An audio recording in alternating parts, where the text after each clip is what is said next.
দেখিয়েছেন তার বোলিং ভেলকি। মুশফিক যে সকালের শুরুতে তার হাতে বল তুলে দিয়ে একেবারেই ভুল করেননি তার প্রমাণও দিয়েছেন অভিষিক্ত এই অফ স্পিনার।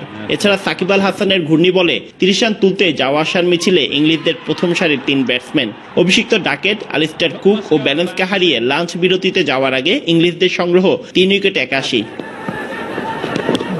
মধ্যাহ্ন বিরতির পর প্রথম সেশনের পর দ্বিতীয় সেশনও বিধ্বংসী রূপ ধারণ করে বাংলাদেশের বোলাররা। আবারও মিরাজ, সাকিবের বলে প্যাভিলিয়নে ফেরেন জো রুট ও স্টোকস।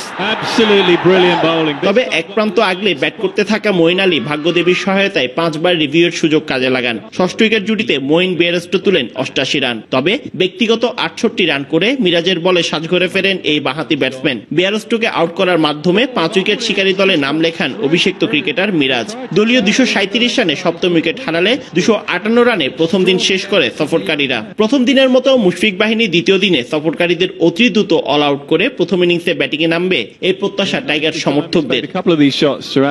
পার্থপ্রতিম বিশ্বাস, সময় সংবাদ, চট্টগ্রাম। দর্শক, আপনাদের আগেই জানিয়েছিলাম বাংলাদেশ ইংল্যান্ড সিরিজ নিয়ে কথা বলবো আমরা বাংলাদেশ ক্রিকেট বোর্ডের পরিচালক কাজী ইনাম আহমেদের সঙ্গে।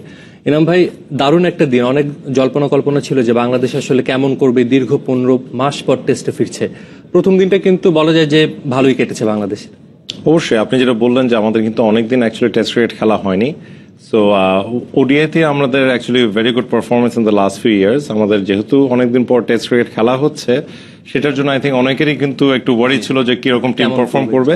সো আই থিঙ্ক প্রথম দিনে আমরা যে 7টি উইকেট ফেলতে পেরেছি and the start was excellent. At 1 point England was 21, 3 wicket exactly. So I think that's a very good start today. আর মিরাজ মানে গত কয়েক বছর ধরে ভালো খেলছে। He had a fantastic day on debut, getting 5 wickets. আসলেই অসাধারণ একটা পারফরমেন্স।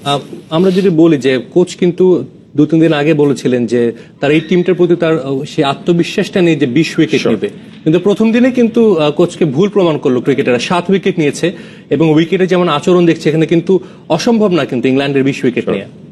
আমার মনে হয় কোচ নিশ্চয়ই জানতেন যে 20টা উইকেট নিতে পারে, হয়তোবা সেটা বলে আর একটু প্লেয়ারদেরকেও একটা চ্যালেঞ্জ থ্রো করে দিয়েছে। কারণ আপনি যদি দেখেন গত কয়েক বছর ধরে আমাদের ওডিআই ক্রিকেটে, অন্যান্য ক্রিকেটে এখন কিন্তু আমরা উইকেট পাচ্ছি। এটা কিন্তু নট অনলি স্পিনার্স, আপনি দেখেন আমাদের wickets Mirpur stadium and everything is actually pace friendly. সেখানেও আমরা কিন্তু we are bowling out top সাইজ, whether it's India, whether it's South Africa, whether it's Pakistan গত বছর সিরিজগুলোতে।